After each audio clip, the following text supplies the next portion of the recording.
The information in this video is based on the most current information available at the time of production. While affordable safety training works hard to make sure these materials are current, the employer has sole responsibility for compliance with all laws, regulations, and standards. This video is sold with the understanding that AST is not providing professional or legal advice. Employers should have a reliable source for current regulatory information and best practices.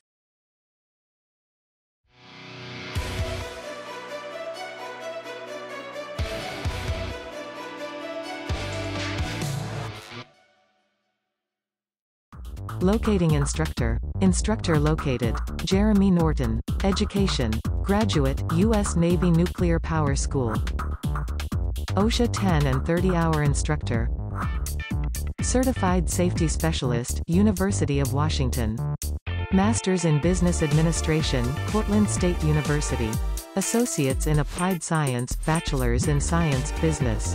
Experience. Training Petty Officer, USS Carl Vinson Reactor Department. U.S. Navy Nuclear Mechanic. Training Manager, Synetics Solutions. Technical Trainer, Vestas Wind Power. North American Training Manager, Iberdrola Renewables. Founder and President, Affordable Safety Training LLC.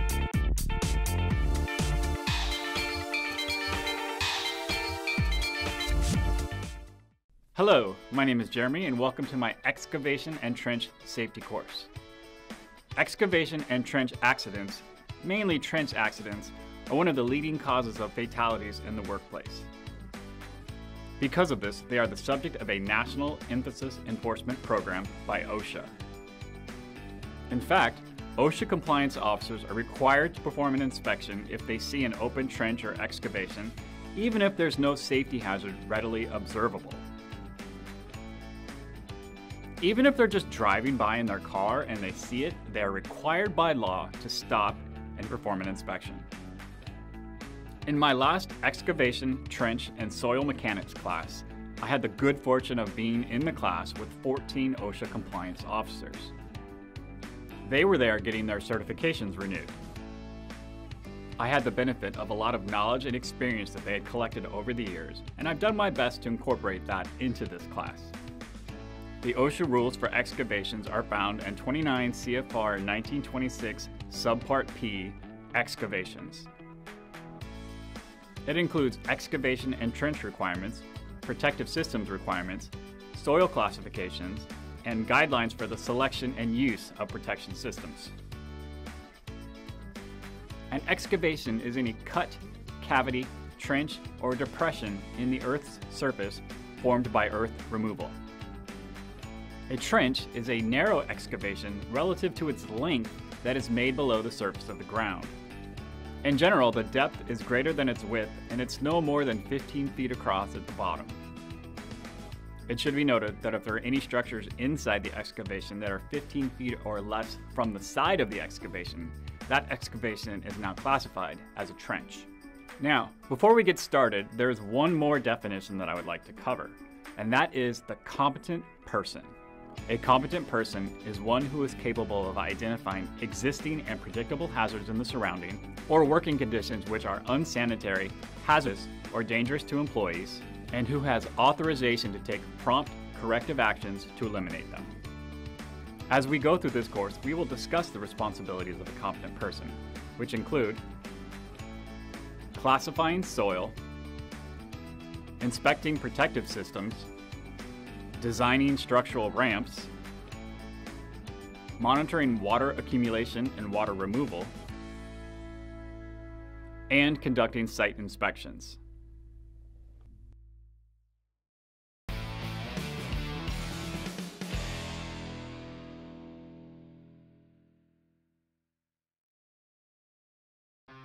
Good planning is critical for a safe excavation evolution. A little bit of research can save a lot of headaches down the road. Before you start digging, you want to gather as much information as you can.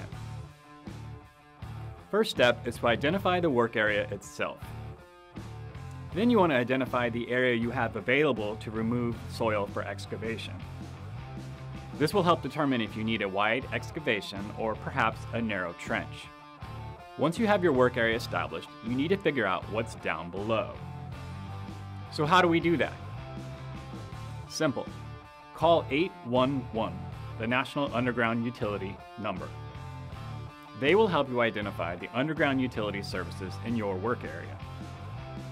On average, an underground utility is damaged every 6 minutes for failure to call this number. The Pipeline and Hazardous Materials Safety Administration says using this number reduces the chance of serious accidents and fatalities by 99%. Important note, the information provided by 811 is usually just up to the user's service connection or meter. After that, it is part of the customer's property and usually not covered by this service. So just because 811 gives you the all clear, it doesn't necessarily mean that there are no services underground. You need to call at least 2 business days in advance to give the companies time to mark the approximate location of the underground utilities. Now notice I said approximate location, because that's what they're doing. This word approximate is important, and we'll get back to that later. Surface encumbrances must be identified for removal. Anything on the surface that could be a hazard to employees must be addressed. This could be shrubbery, rocks, debris, structures, anything that could cause a hazard. They must be either removed or supported. Identify any nearby power lines that could be a hazard. If people or equipment will be coming within 10 feet of an energized power line, it needs to either be de-energized, insulated, or made safe by the utility. Are employees going to be working near vehicle traffic? You will need a traffic control plan and potentially lane closure permits. Water can be a real hassle and a real hazard when performing excavation work. Identify any potential sources of surface and groundwater. Also, check the weather report to see what kind of precipitation you can expect.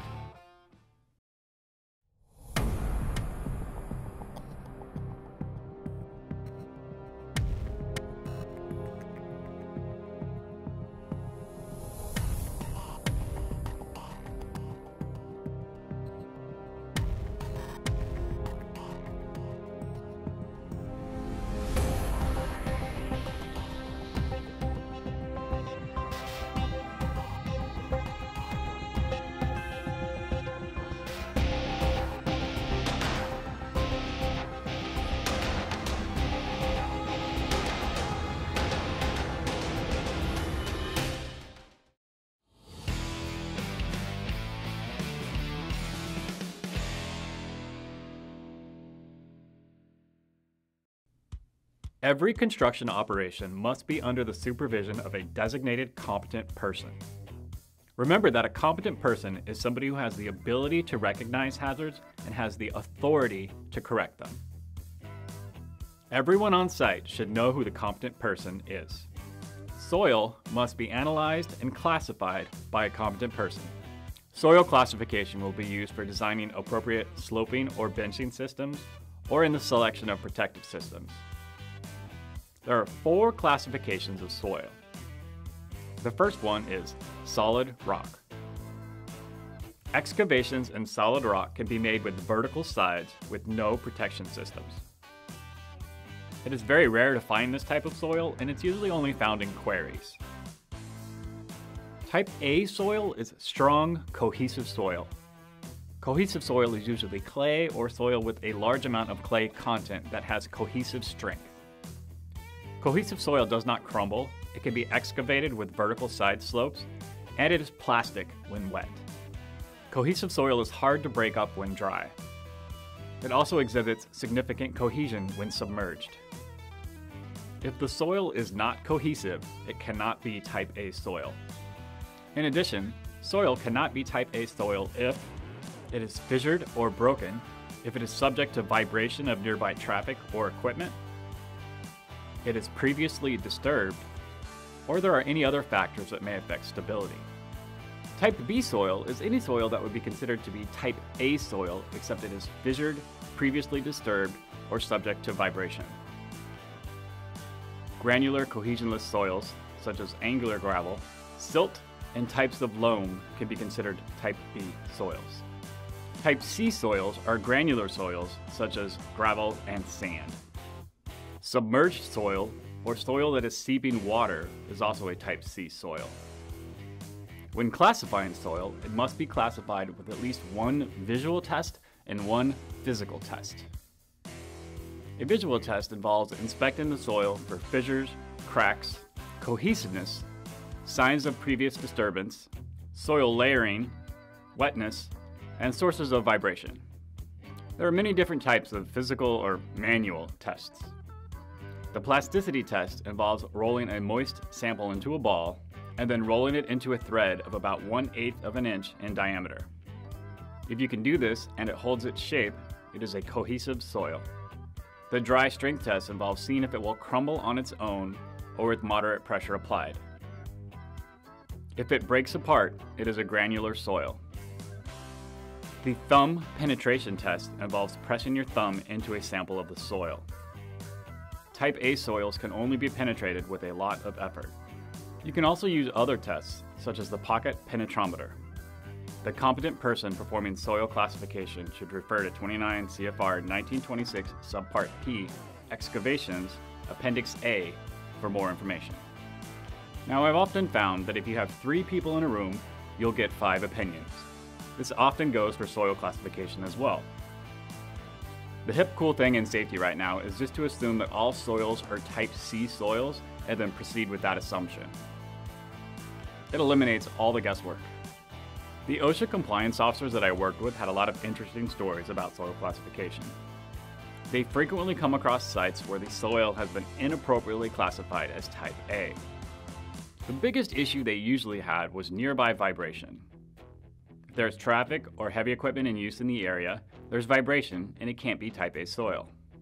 They also saw previously disturbed soil frequently classified as type A, and they frequently take issue with layered soils. That occurs when there are 2 different types of soil in the excavation. That can be pretty common. In that case, you need to proceed with the lowest classification of soil. Working in excavations can be dangerous. Soil doesn't look heavy, but a cubic yard of soil weighs about 3,000 pounds. That is roughly the weight of a sedan. It does not take a large collapse to trap a worker under a deadly mound of soil. Excavations deeper than 5 feet, not in stable rock, require protective systems. The employer will select a protective system that is appropriate for the soil type and the work conditions. Is the excavation less than 5 feet deep? If it is, and a competent person has inspected it and verified that there is no risk of cave-in, then the excavation may be made with vertical sides and no protective systems. Protective systems are also not required for excavations deeper than 5 feet that are in stable rock. If the excavation is deeper than 5 feet, or there is a potential for cave-in, the excavation must be sloped, shored, or shielded. Sloping is the technique of shaping the excavation sides away from the workers to protect them from potential cave-ins. This can be done with a flat slope or with benching. Shoring uses mechanical structures to reinforce the sides of the excavation to prevent cave-in. A shield is a structure that is designed to resist the force of a cave-in and to protect employees inside the structure. So which to use? Sloping, shoring, or shielding? It really depends on the conditions of your work site. Sloping is often seen as the easiest and safest option. However, sloping requires a large area around the excavation. If you are laying 2 8-foot segments of pipe at about 6 feet deep, you will need to remove about 255 cubic yards of soil to slope it properly. Using 2 trench shields, you would have to remove about 79 cubic yards of soil. So you can potentially save a lot of time with shoring or shielding. It also reduces the time and expense of backfill and restoration. On the other hand, shoring and shielding requires more equipment and technical expertise. The competent person will determine the appropriate method. Let's talk about sloping. Type A soil may be sloped at 3/4 horizontal to 1 vertical. That's about 53 degrees. Type B soil can be sloped at 1 horizontal to 1 vertical, which is 45 degrees. Type C soil can be sloped at 1 1/2 horizontal to 1 vertical, which is a slope of 34 degrees. There are some special circumstances allowed. In Type A soil, you can have a lower section of the excavation with vertical sides up to 3.5 feet deep and then slope it afterwards, refer to Appendix B for those criteria. Shoring is the reinforcement of the sides of an excavation to prevent collapse. There are two basic types of shoring: timber and aluminum hydraulic. Timber shoring uses wood with predetermined configurations to reinforce the sides of the excavation. Here is a basic timber shoring system. Struts, also called cross braces, connect the two sides of the excavation and provide the reinforcement strength. The wale is positioned parallel to the excavation face, whose sides bear against the vertical members of the shoring system or the earth. Uprights are the vertical members of the shoring system placed in contact with the earth. Normally there is space between the uprights, but if there is no space, it's called sheeting. Appendix C covers timber shoring configurations, which vary by soil type. Let's say that we are doing work in a trench that is 8 feet deep and 9 feet wide. It is in Type B soil. Let's check the chart in Appendix C. For cross braces, we have the option of placing them from 6 to 10 feet apart. Let's go with 8 feet apart. This gives us a cross brace size of 6 inches by 6 inches and a vertical spacing of 5 feet apart. The wales must be 8 inches by 10 inches and placed 5 feet apart. The uprights must be 2 inches by 6 inches and spaced no more than 3 feet apart. So that is the required timber shoring configuration for our trench. You can use these charts in Appendix C to determine the proper timber shoring configuration for your excavation. This chart may not be used for excavations that are deeper than 20 feet. A hydraulic shoring system uses prefabricated hydraulic cylinder struts and/or wales. These are usually light enough to be installed by one person, are gauge regulated to provide an even distribution of pressure, and can be easily adjusted to different lengths and widths. The configuration requirements for aluminum hydraulic shoring can be found in Appendix D. It is important to emphasize that shoring is not an improvisational, job-made system. It needs to be constructed with approved design and loading requirements. Watch how effective this poorly designed shoring system is.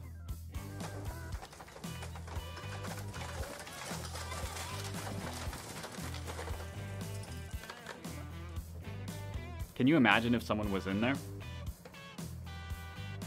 A shield is a structure that is designed to withstand the forces of a cave-in. Shields can be permanent structures or be portable and designed to move along as the work progresses. They are usually referred to as trench boxes or trench shields. They must be installed in a manner which prevents movement of the shield. Employees must always work inside the shield and be protected from cave-ins while entering or exiting. Now you may be wondering, aren't there more protective system options? What about those new pneumatic shoring systems? How about trench boxes? This is where the registered professional engineer comes in.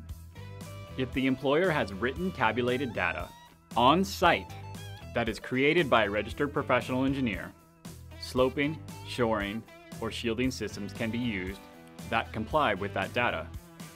Also have a registered professional engineer custom design a system for you. And remember, any excavation deeper than 20 feet requires an engineer-designed protective system. Trenches deeper than 4 feet require a fixed means of egress, like a ladder. The ladders must be spaced so that the worker does not have to travel more than 25 feet to access it. Workers in shields may not leave the shield to access the ladder. And here's why.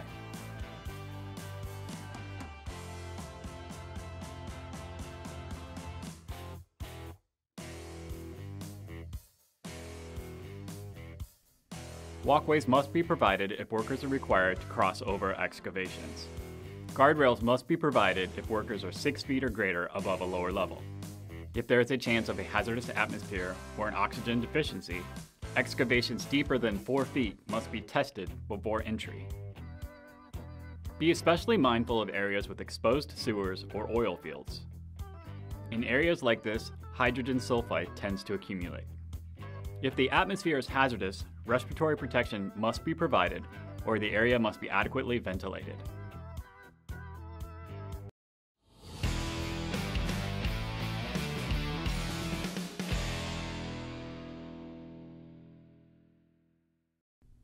Alright, now it's time to talk about safe work practices while working in or around excavations. First things first, always wear a hard hat. Do not enter an excavation unless the required protective systems have been installed, inspected, and approved by a competent person. Use designated ladders or ramps to enter or exit an excavation. If people or equipment will be working near an excavation, set up flaggers, warning signs, or barricades to make sure that the excavation can be seen. Keep tools and equipment at least 2 feet away from the edge of an excavation to prevent a falling object hazard for workers. Never stand next to an excavation while it is being dug. When excavation work approaches the approximate location of an underground utility, the exact location of that utility must be determined through safe and acceptable means. Most of the time, the utility will provide that exact location. If they are unavailable or cannot provide that location, it falls to the employer. Water-soaked soil can be unstable and cause collapse. Workers may not enter an excavation with accumulated water unless special precautions are taken. Water removal equipment can be used if it is under the direct supervision of a competent person. If employees are working near equipment or vehicular traffic, high visibility clothing must be worn. Be sure to monitor if vibrations from equipment or vehicular traffic affect the soil stability. It is important to inspect the soil frequently while you work. Wetness, oil, discoloration, or changes in soil stability can indicate that there is soil contamination. Chemical, rotting, or foul odors can be a sign of soil contamination. Buried containers, oil drums, and septic tanks are also another sign of potential contamination.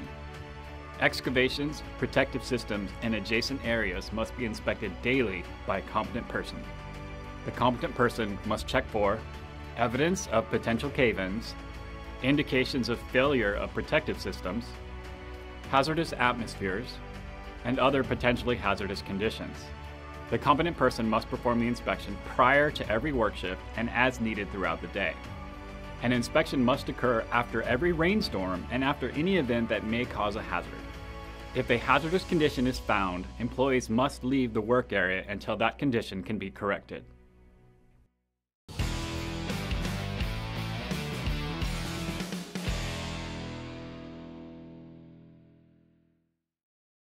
Undisturbed soil stays in place because opposing horizontal and vertical forces are evenly balanced. When you dig an excavation, you are removing soil that provides the horizontal support. The soil will eventually move downward into the excavation. The longer the excavation face remains unsupported, the more likely it is to collapse. Bulging occurs when the side of the excavation presses outward. Sliding is the collapse of the bottom of the wall into the excavation. Toppling occurs when the top of the excavation wall collapses inward. When the worst happens, your first instinct can be to jump in to help. This can be a fatal mistake. Entering a hazard area to rescue a coworker can often be more dangerous than the accident itself. I know how hard it can be to watch a coworker in danger. When I was chief machinery operator on the USS Carl Vinson, I had a watchstander of mine call in a jet fuel transfer manifold rupture. We were in the Persian Gulf in support of the Iraq War. Since we were in a combat zone, condition Mine Zebra was set. This required the closure of all watertight hatches. The space he was in was sealed, and I couldn't let him out. I could see him right through the portal, standing in a fine mist of jet fuel. There was hot work in progress in an adjacent space, and if I had opened that door, I would have exposed the jet fuel to an ignition source, and it would have killed us both.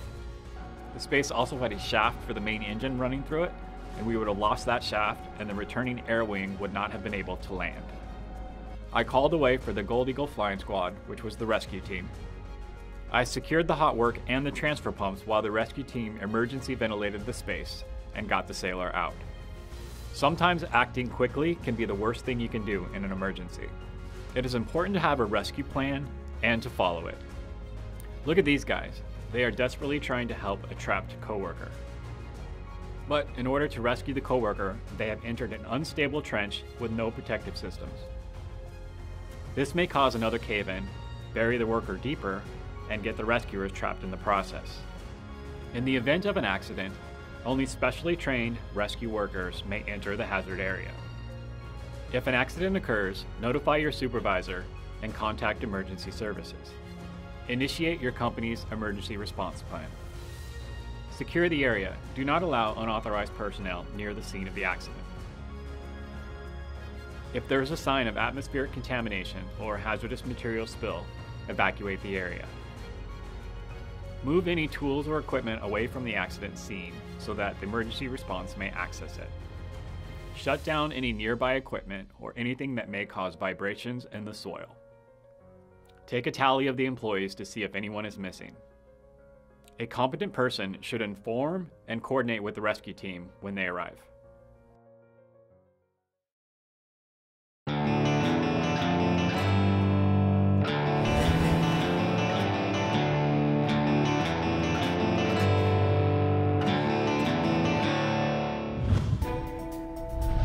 On December 30th, an excavation contractor was on the job to dig and pour footings for a new home. But the homeowner changed his mind and wanted a 3-car garage instead of a 2-car garage. That meant the trench would need to be 35 feet long, cut into a backfilled area.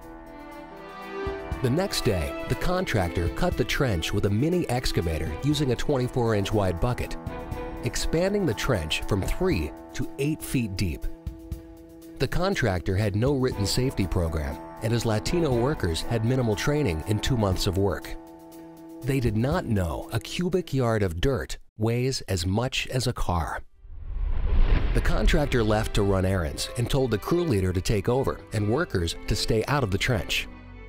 Seeing the homeowner grow impatient, a 32-year-old worker asked the crew leader if he could go in to clear some dirt. The leader told him to go in, but come right out. The worker jumped in and walked to the deep end.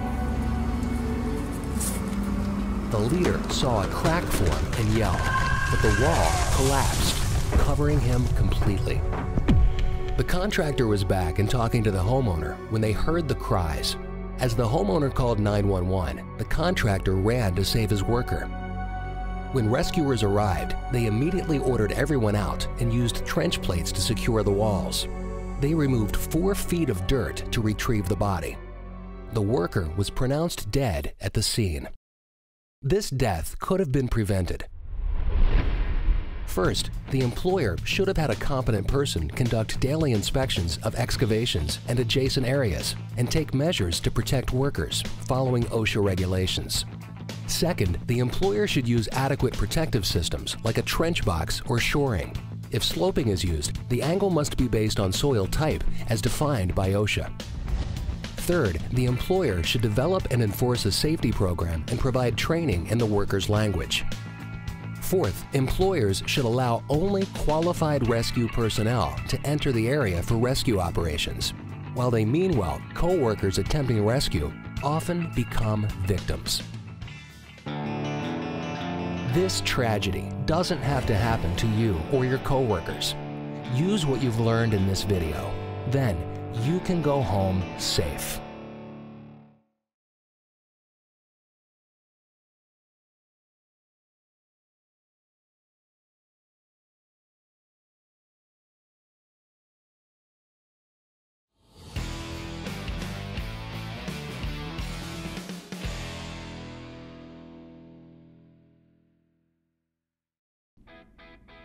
Excavations and protective systems must be inspected by a competent person before each work shift and after any event that may cause a hazard. Excavations 4 feet or deeper must have designated entry and exit points, such as ladders or structural ramps. Excavations that are 5 feet or deeper must be sloped, shored, or shielded before employees are allowed to enter. If necessary, set up warnings or barricades to prevent employees and equipment from falling into the excavation. If a cave-in occurs, do not enter the excavation. Notify a supervisor and contact your rescue team. Thank you so much for your time and attention. Please don't forget to slope it, shield it, or shore it.